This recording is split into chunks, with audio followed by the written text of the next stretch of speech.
quelquefois, ça va mal. Vous avez un département et vous traversez une période difficile, les gens sont découragés, comme on dit au Québec, ça va mal à la shop. Qu'est-ce que vous faites en tant que gestionnaire? Ben, peut-être que vous voulez faire un discours à la sauce coach de football dans ce style-là. Now, let's analyze what's been working for us.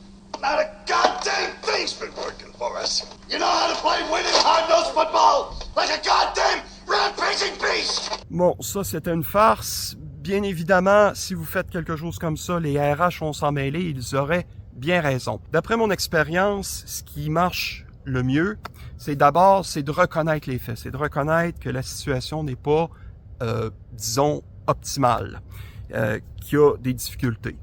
Ça vaut pas la peine d'essayer de le cacher. Les gens sont intelligents, ils vont le voir, ils le savent déjà. Donc, pour que vous preniez le temps de dire voici les faits, voici où nous sommes et voici les raisons pour lesquelles on a des problèmes, ben ça démontre que vous les comprenez et que donc vous avez une chance de pouvoir les régler. Seconde étape, il faut rendre espoir. Et ça, c'est pas toujours facile. Bon, quelquefois, c'est des choses que nous, on peut changer, on a le pouvoir de le faire. Mais à moins d'être le directeur de la Banque du Canada, une économie chancelante, c'est pas quelque chose que vous pouvez régler vous-même. C'est très peu probable. Mais il y a des choses que vous pouvez faire. Est-ce que ça vaut la peine, par exemple, d'essayer quelques nouvelles approches à votre approche client, par exemple? Peut-être que c'est au travers d'un training que vous allez être capable d'améliorer les choses. Les gens s'attendront pas à avoir, dans un cas comme ça, des réponses qui vont être magiques.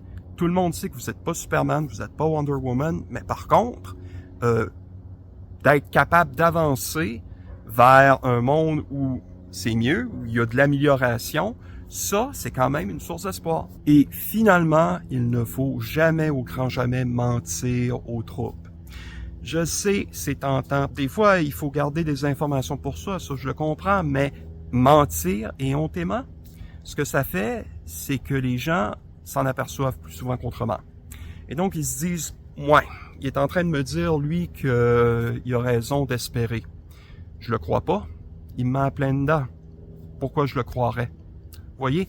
Pour créer ce sentiment d'espoir-là, pour rallier les troupes, avoir des mensonges dans le lot, c'est absolument délétère.